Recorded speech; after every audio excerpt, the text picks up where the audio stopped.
এবং সবচেয়ে ভয়ঙ্কর ব্যাপার হচ্ছে আপনি যখন কারোর উপর জুলুম করেন, ওই মাজলুম আর আল্লাহর মাঝখানে কোনো ফারাক থাকে না।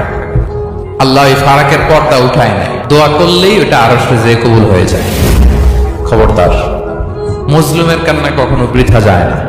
জীবনের কোনো না কোনো সময়ে এর প্রায়শ্চিত্ত আপনাকে করতে হবে।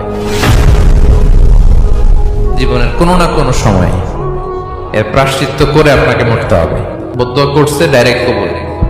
খবরদার আমার পেনাঙ্গের ভাইয়েরা, আমরা যেন জালিম না হই। In it's any form, operation in it's any form, যেই কোনো ভাবে, যেই কোনো ক্ষেত্রে, যেই কোনো ধরনের হইতে পারে জুলুম। কাউকে আপনি ছোট্ট কোনো কাজে ঠকালেন, বন্টন নীতিতে ঠকালেন, হ্যাঁ, জমি মেরে দিয়ে ঠকালেন, আমানত মেরে দিয়ে ঠকালেন, ইন ইটস এনি ফর্ম যদি জুলুম করে থাকেন, খবরদার, মজলুমের কান্না কখনো বৃথা যায় না।